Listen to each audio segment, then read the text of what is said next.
Hello বন্ধুরা, আজ আমি তোমাদের কাছে নতুন একটা ডেকোরেশন নিয়ে এসেছি। আজ আমি ভগবান মহাদেবের ডেকোরেশন করে তোমাদেরকে দেখাবো। এই ডেকোরেশন দেখো করতে আমার কী লাগছে তোমাদেরকে দেখিয়ে দিচ্ছি। এখানে দেখো আলু রয়েছে, টুথপিক রয়েছে, পুঁতির দেখো ছোট ছোট কানের রয়েছে। এই দিয়ে দেখো আজ আমি ডেকোরেশনটা করে তোমাদেরকে দেখাবো।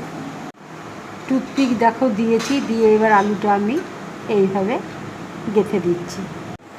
ঠিক এইভাবে দেখো টুথপিক দিয়ে আলুটা আমি এইভাবে গেঁথে দিলাম। আলুকে দেখো আমি এইভাবে কেটে নিলাম। কেটে এবার আমি হাত তৈরি করব। এবার দেখো আমি হাত তৈরি করে দিচ্ছি।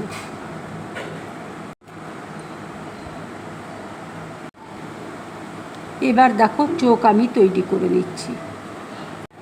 দেখো এইভাবে আমি পা দেখো তৈরি করে নিয়েছি। টুথপিক দিয়ে দেখো আলুটাকে এইভাবে আটকে দিয়েছি আমি।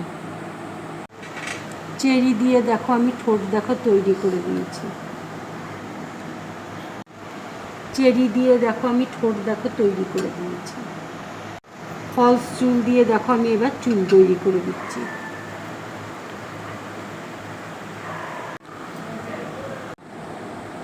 আটা দিয়ে দেখো এইভাবে আমি একটা দেখো সাপ তৈরি করে দিলাম। এই দেখো ছোট ছোট পুঁতির কানের দিয়ে দেখো চোখ তৈরি করে দিলাম। ডেকোরেশনটা দেখো আমার পুরোপুরি কমপ্লিট। বন্ধুরা, ভগবান মহাদেবের ডেকোরেশনটা যদি তোমাদের ভালো লাগে তাহলে লাইক করবে, শেয়ার করবে আর ড্রিম ব্লগ চ্যানেলটাকে সাবস্ক্রাইব করবে।